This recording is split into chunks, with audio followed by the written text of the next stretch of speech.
Hey, Hope, welcome to the show. As a way of getting started, tell us a little bit about yourself.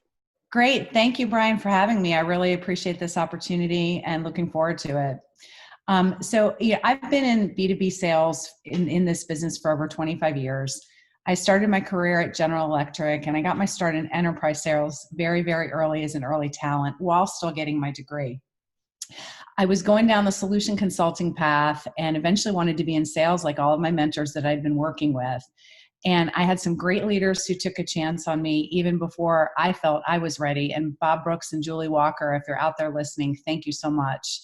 And Bob knew that I would eventually figure this out. So even though I didn't feel I was ready, he knew I was. And one of the things that I was doing while I worked at GE, I was moonlighting as a rock star interviewer for a local TV show. Me too. Bob knew that I was not going to have any kind of call reluctance whatsoever. Yeah. And he knew I wasn't going to be afraid to call on CEOs because they were really, I was not intimidated it was no big deal to me at the time because I'd been sitting next to folks like Tom Petty and LA Guns, interviewing them for a TV show. So it all worked out.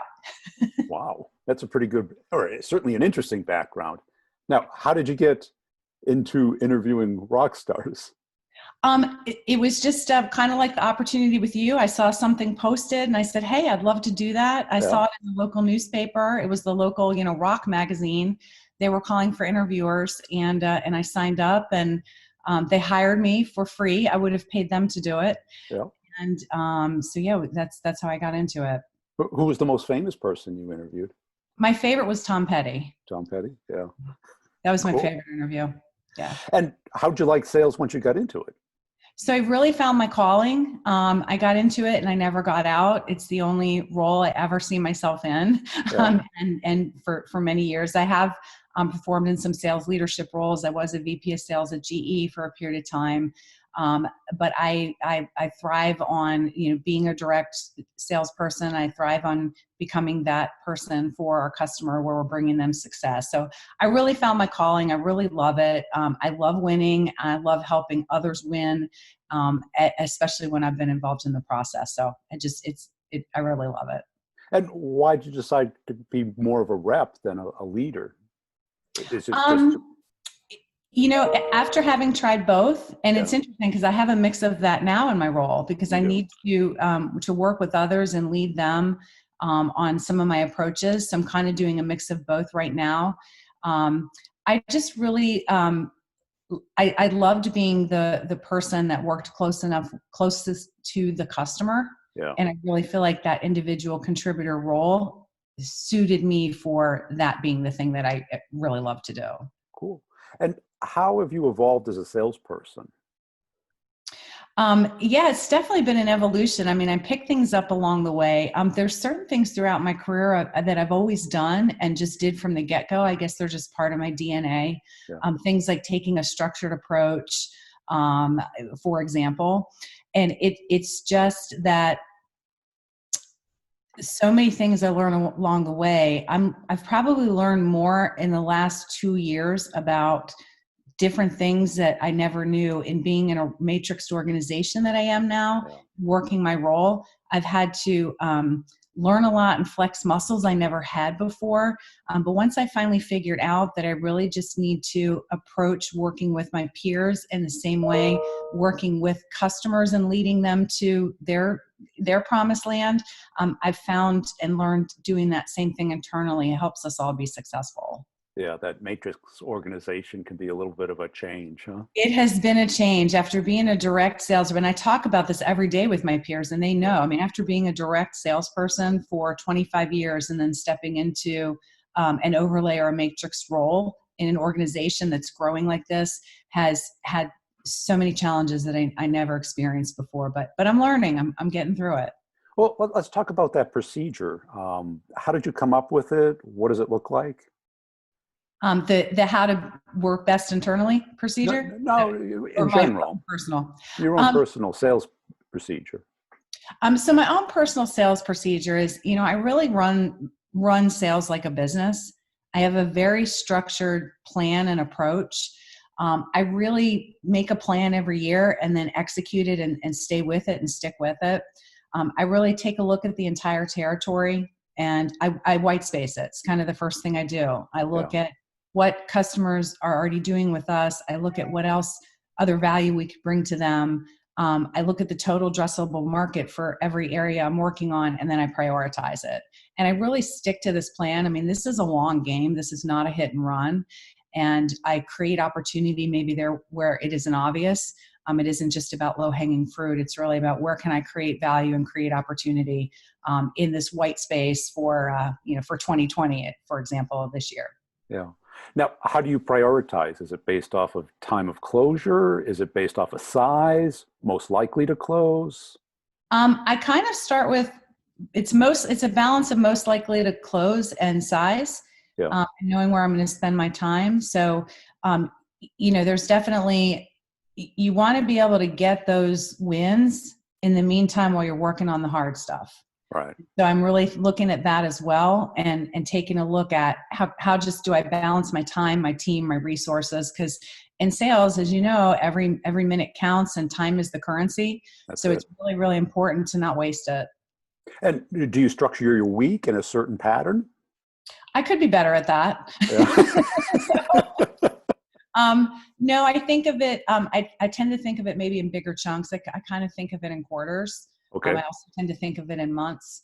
So, certain things that we're going to do throughout the year, this particular quarter or this month, this is a campaign we're going to run.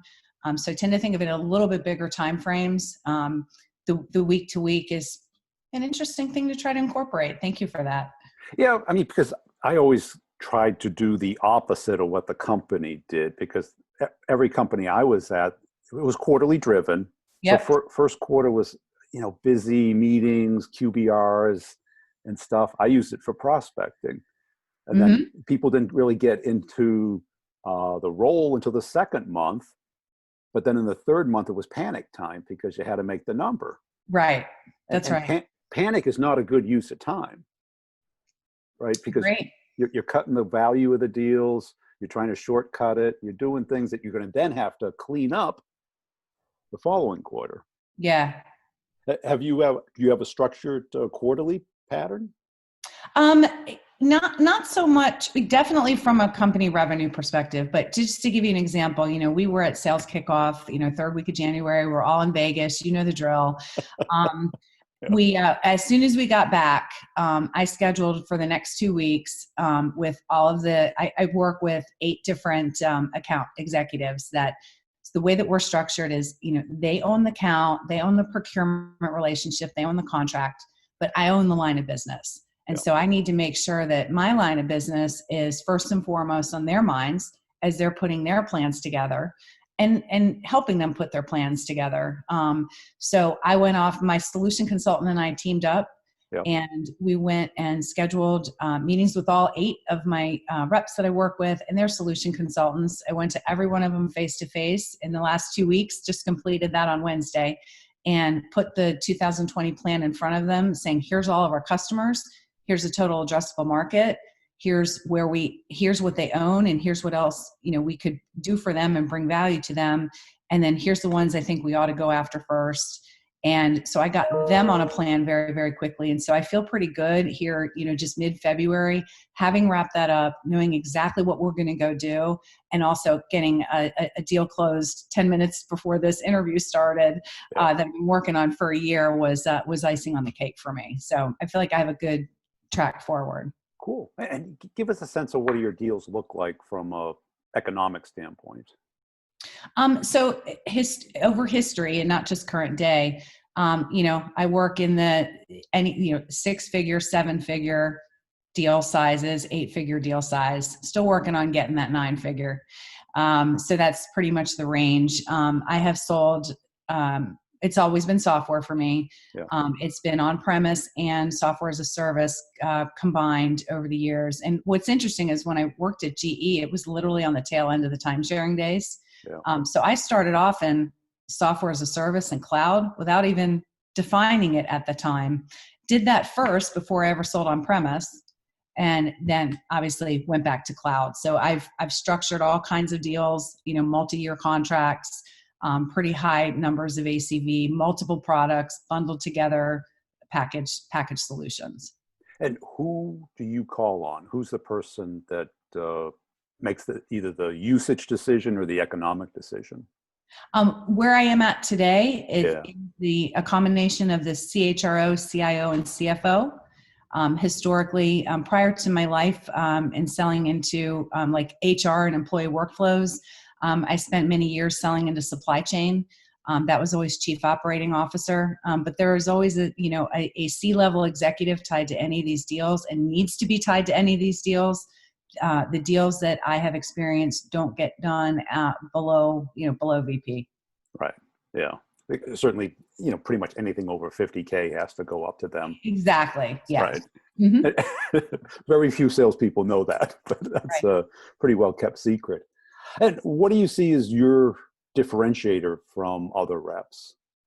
So it's really in my approach. Not only do I, kind of have a structured approach towards the territory and towards my business, I have a structured approach to every call. And so, business buyers, because I sell to the business, they don't know how to buy software. They don't buy software for a living. They want to they solve business problems for a living. So they don't necessarily always know what the next step is. They may think the next step is 3 more demos, but really the next step is to move into a business value exercise once they're excited and hooked about what you offer. In previous roles, I was always one of those salesperson types that did not want to demo too soon. You don't want to, give away all your, value is the demonstration and price. And once that customer has those two things from you, that's why they disappear on you, because you've given them a demo that they don't need you anymore. Yeah. So I will always want to be needed, and I want to help them through the process. And so in ServiceNow, because our product is so amazing, I do like to demo early now, whereas I may not have in the past, because that actually gets people hooked. They can really see what it is that we're doing. But then the very next step is business value. The next step is not price.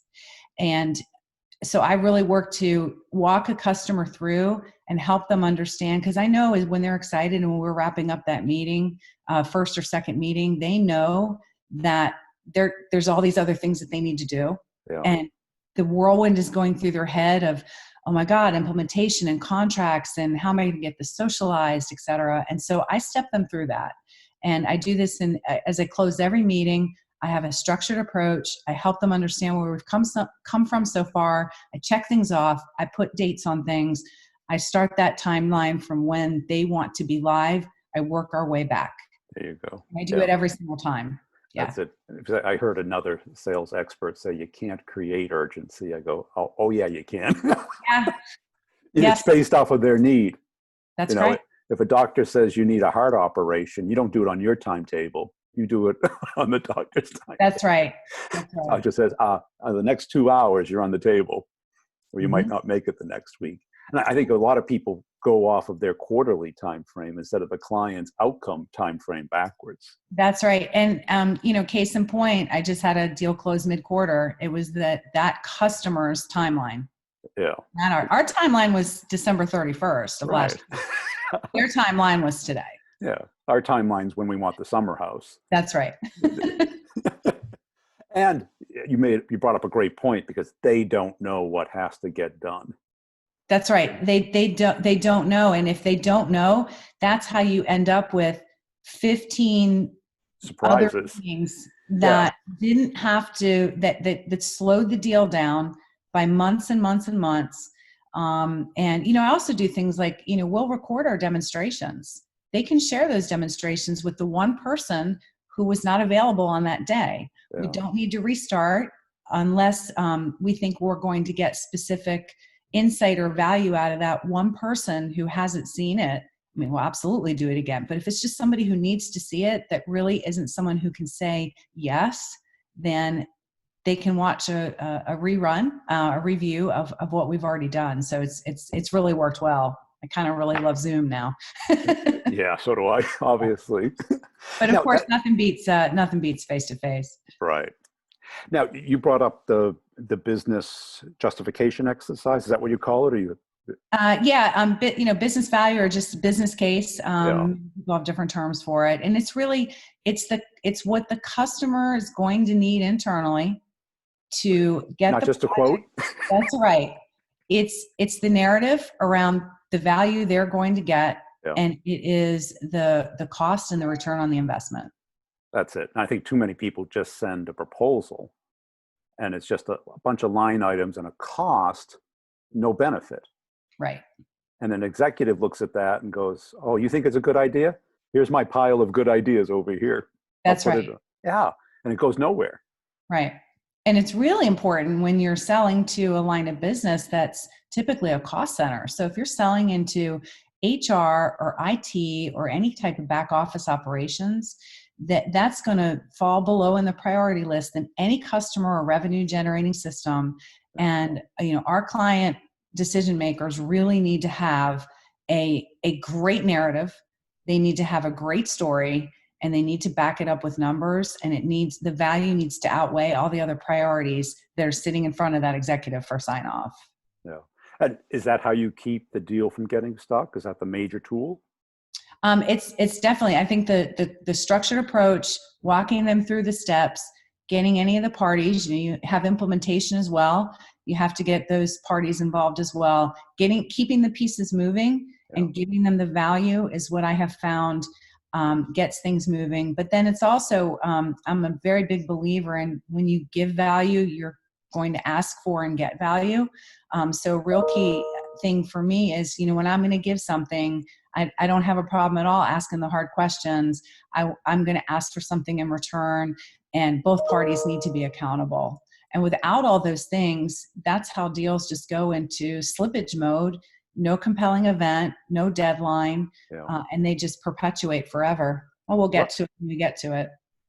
And that's it, because they underestimate, because they probably have never done it, how long legal's going to take, how long security, whoever the naysayers or the people who have to approve this, regulatory, whatever it is, or even the board. Yeah. And sometimes you have to help the customer know who's going to be involved, because for a business buyer who doesn't buy software every day for a living, they don't know that procurement might be a surprise for them, that's a step.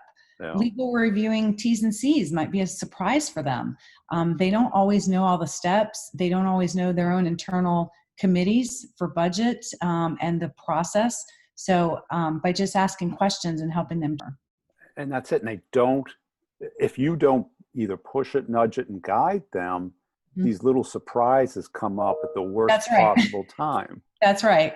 I'm sure you've been in, the round table with the CEO and the C-level people, and all of a sudden they go, "Well, we need Harry to check this over." Right. And who's Harry? Who's Harry? And Harry comes in and he's like, "Why wasn't I?" What's the rush? Right. I'm going on vacation. That's right. Yeah. And knowing when those people are going on vacation is key too. I mean, especially when you're at the, the very typical closing time for our business, which is end of calendar year, holidays. You've always got to know who's already left for Christmas and how can we track them down if we need to. And electronic signatures has been one of the greatest inventions of the modern world. It certainly you don't miss the paper. In those times, being able to send somebody an email for e-signature and forwarding it right to their executive, I think has really helped our business a lot. And as far as working with the C-suite, what do you do differently than a B player? There's times that, sometimes if you're quiet in meetings, at least in the beginning, because I'm in meetings sometimes where I'm leading them, but sometimes I'm sitting at the table and not necessarily up in front of the PowerPoint. You should just always, when you have something to say, make it meaningful. Yeah. And when you do that, especially if you're silent for a little bit at the beginning of the meeting, I know I'm not very silent today, but if we were sitting in a meeting around a table, I'd really be taking in what people are saying. And I'd really find that moment in time to when I needed to say what I needed to say. And then I find just people listen. I mean, just speak with confidence, know your stuff. Yeah. If you don't know something, just say you don't know it. Don't pretend. Right. That's such a credibility building item. And I think people may underestimate that sometimes. And I think a lot of salespeople feel obligated to talk. Yeah. Yeah. And instead of either being quiet or asking great questions. Mm-hmm. Because most people like to talk. That's right. And they just need a little warm up. They need a little, get the ball rolling type conversation. Right. Oh, what do you believe about sales that most people don't? That it's a real profession.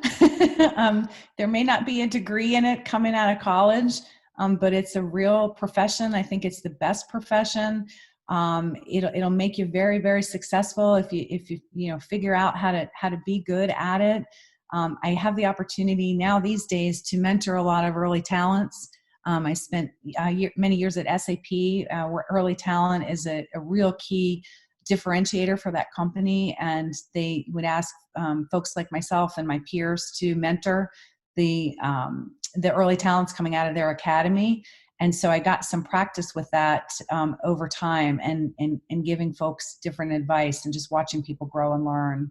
And what did you see them doing wrong most of the time? What were the common themes?